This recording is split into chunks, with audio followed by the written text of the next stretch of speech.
Hi, this is Erin Romanski with the Romanski Real Estate Group. With the recent substantial increase in mortgage interest rates, many homeowners have been asking, will this finally cause home prices to drop?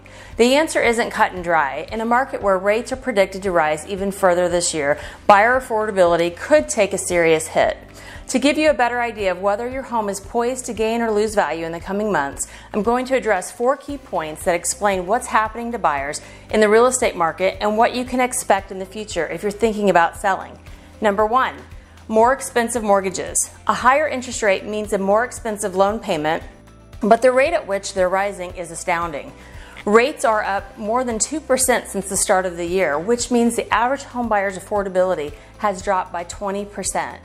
But don't panic. We've had high interest rates before, and our current rates aren't even that bad from a historical perspective. If you check out the chart, you'll see that the average interest rate over the last 50 years is 7.77%. In fact, when I bought my first home in 1997, rates were over 7%. I'm not saying that higher rates don't matter. They do. However, rates rising and falling is a natural part of our market, but this will make the pool of potential buyers for your home much shallower, resulting in fewer offers. Number 2, increased rental rates. One often overlooked factor in all of this is rental rates. As the cost of owning becomes more out of reach for some buyers, rental demand is only going to increase, which means that rent prices will jump as well.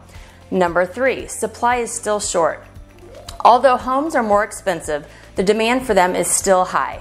Local data for Tippecanoe County from May 2022 shows that compared to the same time period last year, median price is up 16% to $272,500 and 5.7% more homes were sold.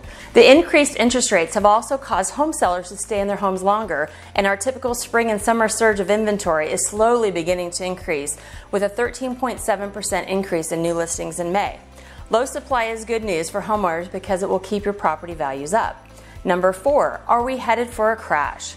Some buyers and sellers are rushing to the market in fear of an impending crash. However, there aren't many parallels between this market and that of 2008 when the last crash occurred. That crisis was the result of irresponsible lending practices. Since then, underwriting standards have tightened significantly and homeowners have a lot of equity in their homes. So the bottom line is this. If you plan to buy, we need to talk about your strategy. If you plan on staying in your home for a while, it is still a fantastic time to buy. Homes might not appreciate by 15+% per year going forward, but prices will still likely increase. If you buy now, you can begin building your equity and increasing your net worth. As a seller, you need to understand that the game has changed just a bit. Just because your home hasn't sold in 3 days doesn't mean there's something wrong with it. Houses may sit on the market a bit longer than what we're used to, but you can still get a great price for your property.